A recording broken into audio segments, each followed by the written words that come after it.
Bonjour à tous, c'est Laure Camille et bienvenue à cette nouvelle chronique appelée Le Libraire, ou plus précisément la librairie.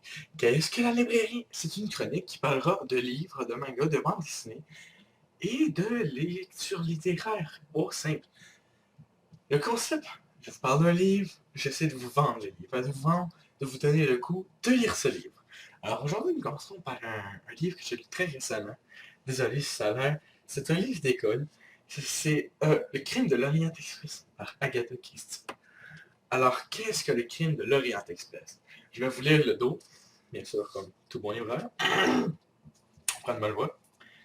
Par le plus grand des hasards, Hercule Poirot se retrouve dans la voiture de l'Orient Express. Ce train de luxe qui traverse l'Europe, où un crime féroce a été commis. Une des plus difficiles et des plus délicates enquêtes commence pour le fameux détective belge. Autour de ce cadavre, trop de suspects, trop d'alibis. Privé de tous les moyens d'investigation habituels, ne pouvant contrôler les déclarations des voyageurs, Hercule Poirot ne devra compter que sur son intelligence et son flair. Quand vous avez pu entendre, c'est Hercule Poirot. Ah, j'adore les livres d'Hercule Poirot, l'histoire avec Hercule Poirot, j'ai toujours adoré ça. Et éventuellement, il va y avoir une bibliothèque en arrière de moi avec plein de livres pour que ça fasse plus authentique. Mais présentement, je vais juste vous review ce livre. Alors, c'est Hercule Poirot qui se ramasse sur l'Orient Express. Je vais vous montrer la fois de proche. Juste poche de... Ouais, c'est un livre poche scolaire. Que j'ai fini de lire, genre le bac, là. Ça ressemble à ça. Alors, l'écriture, c'est assez... C'est pas petit, c'est pas gros non plus. Alors, c'est Hercule Poirot qui se ramasse sur l'Orient Express, qui est censé aller à Londres, car il a été rappelé à Londres. Et se passe un grand crime. Ratchet... Samuel Edward Ratchet meurt, se fait assassiner par 12 coups de couteau.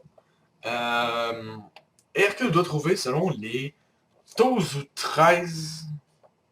les 12 voyageurs qui a assassiné Hercule Poirot. Ratchet. Désolé. Alors, c'est une grande enquête. Le livre fait 218 pages. C'est pas un gros livre. Ce qui est vraiment intéressant de ce livre, c'est que quand tu commences à le lire, si tu aimes les romans policiers, t'embarques presque tout de suite dedans. Tu vas toujours vouloir aller plus loin dans ce livre. C'est vraiment un très bon livre. J'ai adoré. Je l'ai fini qu'aujourd'hui et la fin m'a vraiment surpris. Je ne spoilerai rien. Il n'y aura pas de spoiler alert. J'essaie vraiment de vous dicter les personnages, qu'est-ce qui a l'air le fun dans le livre. Alors, on va commencer par une petite liste. Hector William Macman, qui est le secrétaire de M. Ratchet. Après, nous avions Arpatna, qui est un officier de guerre militaire, qui s'en va à sa base. Edward Henry Masterman, qui est le valet de chambre de Ratchet. Caroline Martha Havard, qui est une voyageuse. Hercule Poirot. Vous avez aussi le comte et la comte. La princesse Dragomirov, princesse française ou russe, je me rappelle. Je crois russe. Vous avez Monsieur Book, Constantinople. Je ne suis point sûr. Laissez-moi 30 secondes. Ça page quelque part. Constantinople. C'est un médecin. J'ai pas vraiment envie de chercher pendant 10 ans les noms. Il y a beaucoup de personnages.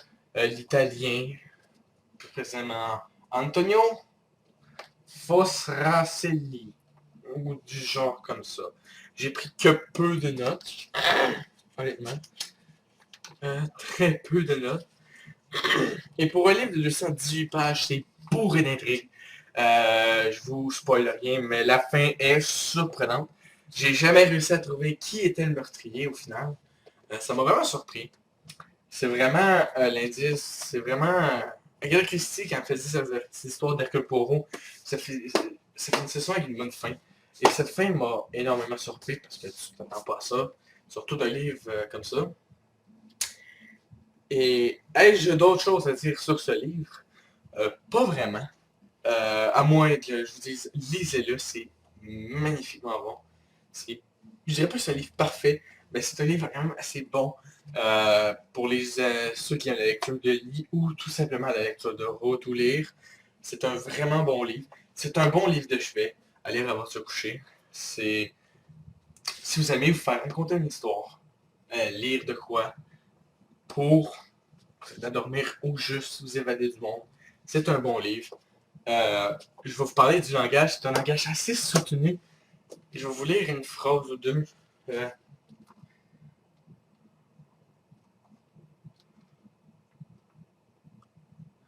hum,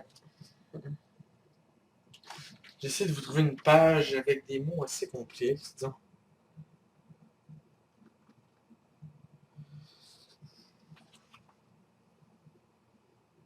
Ok, je vais vous lire une page. Et maintenant, déclara Poirot, avec un sourire malicieux, nous allons réjouir le cœur de M. Book, en appelant ici l'Italie. Antonio Fossarelli entra dans le wagon-restaurant d'un pas souple et alerte. Son visage de pur latin, au teint pâle, au teint hâlé par le soleil, exprimant la satisfaction. Il parlait couramment le français avec un très léger accent. Vous appelez Antonio Fossarelli. Oui, monsieur. Vous êtes ce que je vois naturalisé américain. Oui, monsieur, pour la commodité de mes affaires. Vous êtes représentant des automobiles Ford. Oui, alors vous comprenez. Suivez un exposé très circonstancié au terme duquel les trois hommes apprirent en détail les méthodes de travail de Fossarelli, ses voyages, ses situations financières, son opinion sur les États-Unis et les différents pays européens. Il n'était pas besoin de lui arracher les renseignements, les mots jaissaient de ses lèvres comme de source. Sa figure rayonnait, il s'épongeait le front avec un mouchoir. C'est soutenu comme langage, énormément. C'est un livre traduit avec des c'est une écrivaine anglaise. Je dirais même plus que c'est soutenu, c'est vraiment bien écrit, c'est parfait. On voit qu'elle a vraiment tout corrigé les fautes. J'ai rien à vous dire, de moins que c'est bon. Si j'avais donné une note 9 sur 10, rien n'est parfait. Mais ça aurait pu être mieux. J'aurais aimé la fin, un coup de poing. Je vais le dire, je ne voulais pas vraiment dire ce mot, mais un coup de poing en tabarnak. C'est assez surprenant, disons. Et sur ce, je vous dis au revoir. Si vous avez aimé la chronique du libraire de la librairie, dites-le moi, j'en ferai plus. Je suis un grand lecteur. Et j'ai beaucoup de livres et faire des chroniques sur les livres serait cool. Surtout que nous sommes une chaîne random de Random Guys. Alors sur ce, je vous dis au revoir. Nous nous reverrons à la prochaine vidéo ou à la prochaine chronique. Salut, on aura à tous!